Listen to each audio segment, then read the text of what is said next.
అమ్మ నమస్తే. నమస్తే అమ్మా. అమ్మ తదాస్తు దేవతలు ఉంటే సాయం సంధి వేళ మనం మాట్లాడుకునేటప్పుడు ఏదన్నా మంచి కానీ చెడు కానీ వాళ్ళు దీవిస్తారని వాళ్ళు తదాస్తు అనేస్తారని అది జరిగిపోతుందని వింటూ ఉంటాం. అసలు ఇది ఎంతవరకు నిజమంటారు?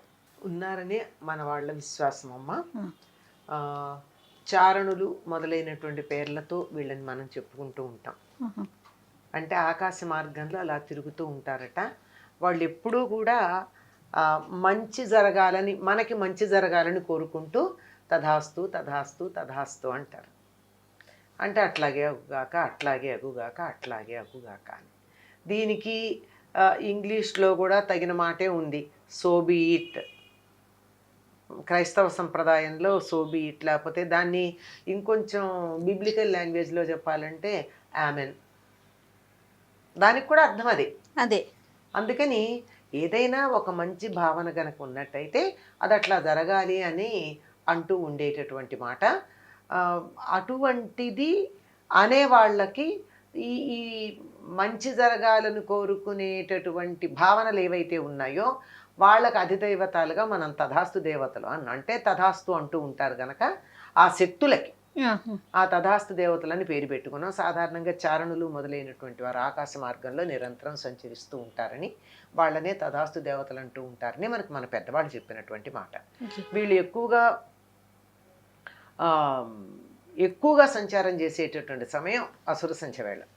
అంటే మిగిలిన సమయాల్లో లేరని కాదు, కానీ ఆ సమయంలో మరీ ఎక్కువగా అనిపిస్తారు. అంటే పగలు వెళ్ళి రాత్రి వచ్చేటటువంటి సంధ్యా సమయం ఏదైతే ఉందో ప్రదోషము అంటారు దాన్ని. ఆ సమయంలో కానీ మిగిలిన సమయాల్లో కానీ ఉంటుంది. అంచేత వాళ్ళ మాట అవుతుంది. వాళ్ళు ఎప్పుడు అవ్వాలి అని కోరుకుంటూ ఉంటారు కనుక వాళ్ళ నోటితో అన్న మాట అవుతుంది. అలా అయ్యేటటువంటి సమయంలో మనం మంచివి అనుకుంటే బాగుంటుంది కదా. అది అమ్మ, పురాణ ఇతిహాసాల్లో దీనికి సంబంధించి ఏదన్నా ఒక కథ కానీ ఒక ఘట్టం కానీ ఏమన్నా ఉందా? చారణులు తిరుగుతూ ఉంటారని ఇది మనకి సుందరకాండలో హనుమ లంకా దహనం చేసిన తర్వాత తోక చల్లార్చుకుంటూ ఆలోచిస్తాడు, ఎంత తప్పు పని చేశాను నేను, కోపం చెయ్యంది ఏముంటుంది, నేను లంక మీద కోపంతో నా తోక తగలబెట్టారని చెప్పి లంకనంతా తగలబెట్టాను కదా, సీతమ్మ వారు కూడా ఇక్కడే ఉంది కదా, ఆవిడకి ఏమన్నా హాని అయితే నేను చేసిన పని ఏమైపోయినట్టు, వృధా కదా, అసలు ఇవన్నీ ఎందుకు చేసినట్టు అని తనకొచ్చిన కోపాన్ని గురించి తనే ఆత్మవిమర్శ చేసుకుంటూ ఉంటాడు. ఇది తోకని చల్లార్చుకుంటూ. సో తోకని చల్లార్చుకుంటూ ఇంకా సీతమ్మ వారికి ఏమన్నా అయితే నేను అసలు తిరిగి వెళ్ళాల్సిన పని లేదు, ఎందుకంటే నా వచ్చిన ప్రయోజనమే విఫలమైపోతుంది. ఇంకా రాముడు సీత ఉందో లేదో తెలియకుండా వెతుక్కుంటూనే కనపడకపోతేనే అంత దుఃఖంలో ఉన్నవాడు సీతకి ఏదో అయిందంటే అసలు ఉండడు కదా. ఇంకా ఆ తర్వాత వరస చెప్పుకుంటాడు, రాముడు, లక్ష్మణుడు, భరతుడు, శత్రుఘ్నుడు ఇట్లా అందరూ ఇంతమందిని నాశనం చేసినటువంటి వాడిని అయిపోతాను నేను అని బాధపడుతూ, అయినా నా తోకకి నిప్పు పెడితేనే చల్లబడిందే అమ్మ కోసం, అటువంటిది ఆవిడికి హాని ఎట్లా కలుగుతుంది అని అనుకుంటూ ఉంటాడు. అప్పుడు చారణులు విద్యాధరులు ఆకాశ మార్గంలో వెడుతూ, ఆహా ఎంత గొప్ప విశేషం జరిగింది, లంకంతా ఇంత బాగా తగలబడిపోతూ ఉంటే కూడా సీతాదేవి ఉన్నటువంటి అశోకవనం మాత్రం చెక్కు చెదరకుండా ఆకు కందకుండా ఎంత బాగా ఉంది అని అంటారట.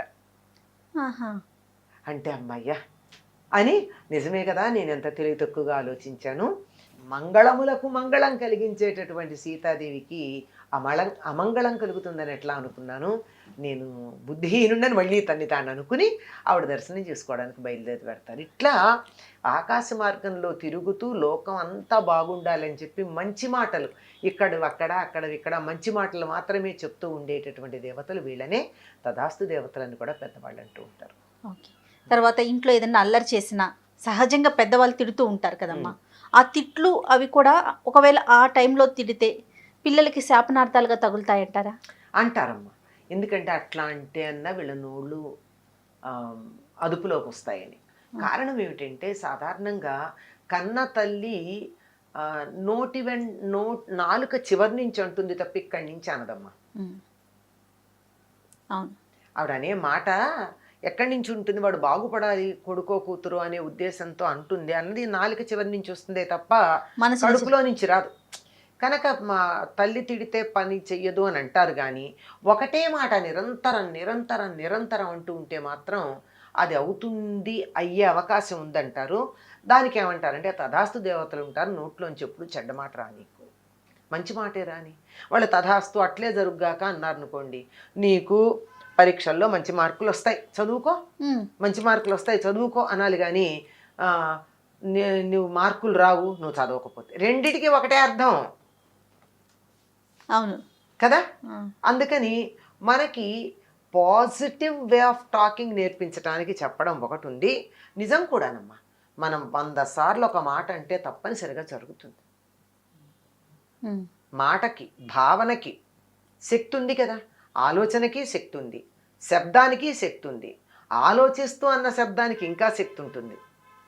అవును, అందులో ఈ తిట్లు మొదలైనవి అదేం క్యాజువల్గా అనం కదమ్మా, కోపంతో అంటాం, కోపం ఒక ఇమోషన్తో అంటాం, భావోద్వేగంతో అంటాం. ఈ భావోద్వేగంతో అన్నప్పుడు మనసు దాని దగ్గర ఉంది, నాలిక పనిచేసింది, వచ్చేస్తుందా లేదా? త్రికరణ శుద్ధి ఉచ్చరించటం అనేటటువంటిది శరీరంతో చేసాం, మనసుతో అనుకున్నాం, ఇవన్నీ జరిగాయి. అందువల్ల ఫలించే అవకాశం ఉంటుంది. అందువల్ల అవకాశం ఉంటుంది అంటున్నాను, ఫలించే అవకాశం ఉంటుంది. ఎందుకు అవకాశానికి ఎందుకు చోటు ఇవ్వాలి? అందుకని ఎప్పుడు మంచి మాటలే మాట్లాడతాం. తథాస్తు అంటారు. చెప్పేదాన్ని కూడా పాజిటివ్గా చెప్పచ్చు కదమ్మా. నువ్వు చదవకపోతే మంచి మార్కులు రావు అని చెప్పడం ఒకటి, చదివితే మంచి మార్కులు వస్తాయని చెప్పడం ఒకటి. రెండిటికి అర్థం ఒకటే అయినప్పుడు రెండోది ఎందుకు వాడం మనం? సో మాట్లాడే పద్ధతిని కూడా మార్చుకోవచ్చు కదా. మాట్లాడే పద్ధతి మార్చుకోవాలి. మన ఉద్దేశాలు మంచివే ఉంటాయమ్మా సాధారణంగా, ఎప్పుడో తప్పు ఉద్దేశాలు చెడు ఉండవు, కానీ మాటలు మాత్రం సరిగ్గా రావు.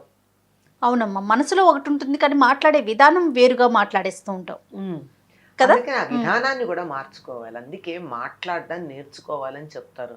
వచ్చు కదండి మేము నేర్చుకునేది ఏముందండి అంటారు, బోల్డ్ ఉంది నేర్చుకునేది. నేర్చుకోవాల్సింది చాలా ఉంది. మాట తీరులోనే మలుచుకోవాల్సిన అవసరం చాలా ఉంది. తథాస్తు దేవతలు ఉంటారు. ఇలాంటి మాటలు వాళ్ళు ఉంటారు లేదన్న తర్వాత మాట, ఉన్నారని మనకి తెలుసు. చారణులు, విద్యాధరులు ఇట్లాంటి వీళ్ళందరూ ఉండి చెప్తారని. అవన్నీ తెలియకపోయినా మామూలు దృష్టితో చూస్తే కూడా ఈ రోజుల్లో పాజిటివ్ థింకింగ్, పాజిటివ్ టాక్ అనే మాట అంటున్నారు. అటువంటిది సిద్ధిస్తుంది అనుకుంటున్నాం గనక, ప్లాసిబో లాంటి ప్రయోగాలు కూడా చేస్తూనే ఉన్నారు గనక, అందువల్ల ఎప్పుడూ మనం పెద్దవాళ్ళం సానుకూలమైనటువంటి భావనలు కలిగేట్టే మాట్లాడి ఆ పద్ధతిలో ఉంటే మన పిల్లలు కూడా అట్లాగే ఉంటారు. ఎందుకు వేరే మాట ఉంటారు? అంతే కదమ్మా.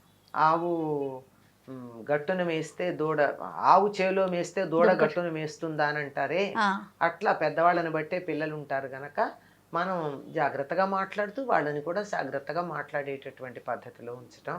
మాటకి చాలా పెద్ద శక్తి ఉంది గనక ఆ రకంగా చేయాల్సిన పని ఉంది. తప్పకుండా. నమస్తే.